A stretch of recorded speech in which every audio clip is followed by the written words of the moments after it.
Hello, this is Janko Paunović, and on this episode of Double Scope, we're going to talk about a match between Astralis and Team Liquid at ESL Pro League Season 9.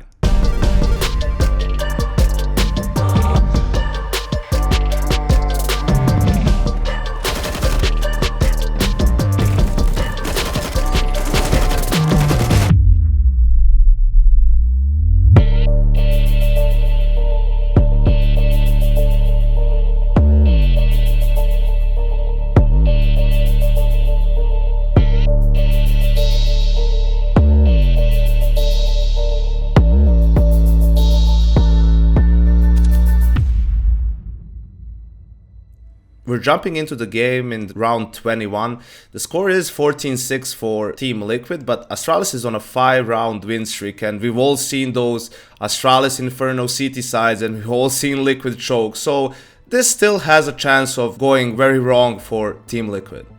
At the very start of the round, we're going to have a lot of action towards Banana, like we're used to seeing on Inferno. Astralis kicks it off with starting with 3 players opening B, which is very common for the CT side. But what Liquid does is a fast banana take, and you can see how, they're using a lot of flashes. Naf is going to use his smoke at half wall to extinguish the molly from the CTs. There's also an HE going into sandbag, so that's basically for the Ts to try to take that top banana control instantly, and it's a very good counter if the CTs are just trying to take it like half slow. You can see Nitro holding the chimney flash or top banana flash, or in FaZe we used to call it the Gob B flash. It's just a flash that catches players who are standing between pool and sandbags, basically going to blind them and basically force them either to retreat, or if they stay there, they're susceptible to just being straight up killed. You can see how Glaive, as the in-game leader, he gets flashed very early on, and he's probably just calling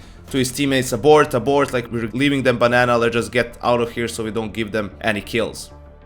For Astralis, the third player going B with Glaive and Zipnix is Device, the AWP player, and basically they're trying to take control of banana and probably leave him alone in car so they can rotate and play 4A. Device will get early info and will be able to delay Liquid later on if they do want to come back into banana.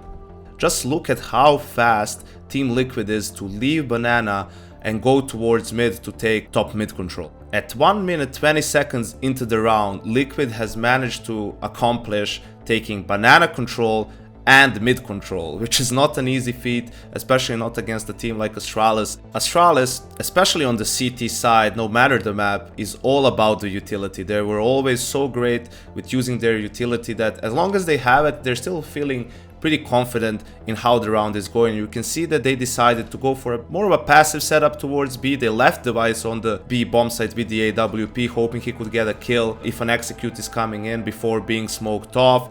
Glaive has a smoke, Magus has all his nades, and Dupree has an incendiary as well. So that's why they're content at not being too aggressive at this moment.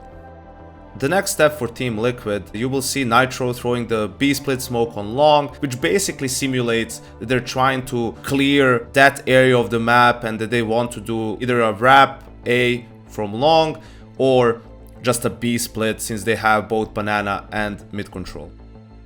After that, you can see Stewie running towards banana. He's going to go and throw the smoke for first boxes. Again, this is because they know there was no sound cues in banana, so they are making an educated guess that Astralis didn't retake top banana. They still have no information what's going on, since they don't have mid either, and they're just trying to bait a bit more utility from Astralis on the B bomb site, and most importantly, keep them guessing. At this point, they didn't really put a massive amount of pressure on either A or B, but they are making it look like they can still go both sides, and this is where problems are going to start for Astralis.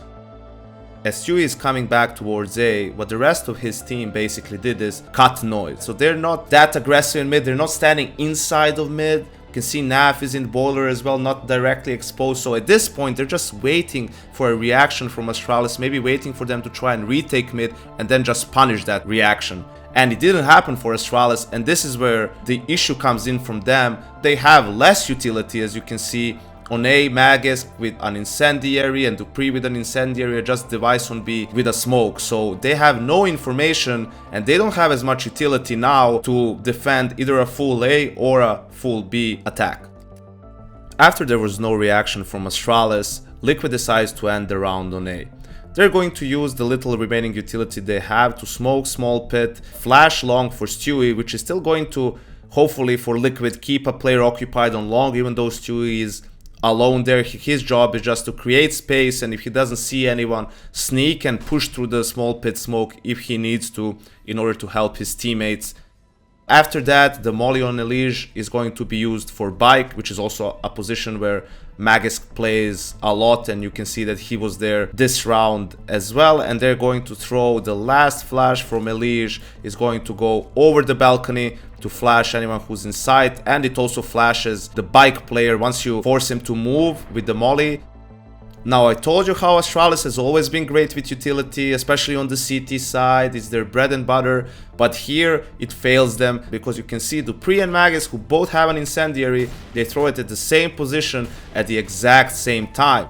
This allows Liquid to wait out the incendiary after the entry kill from Nitro, then they push the site with the flash from Elige.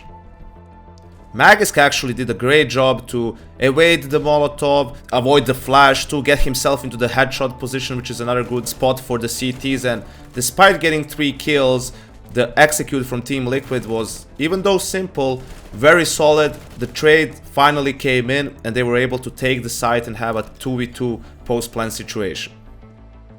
Because Device and Xyp9x were playing a passive setup on B without too much information, their rotation is coming in pretty late, and you can see how Stewie's long push now finally comes into play as Device is running in. He has no idea that Stewie is already that deep in A long. Stewie is going to get a free kill on Device, and after that it's just cleanup duty for Team Liquid. Since Stewie didn't hear the second player running on long, they have a pretty good idea he's coming from short. Elige is gonna hear him as well, and Team Liquid just closes out the round here and makes it 15-6. I think this match really boosted the confidence of Team Liquid. They would go on to dominate ESL Pro League Season 9. They went on to lift the trophy at ESL 1 Cologne as well. And with that, they completed the Grand Slam in the record time of 63 days. This was Janko YNK Paunović. Thanks for watching. Don't forget to like the video, to subscribe to the channel, and stay tuned for more episodes of Doublescope.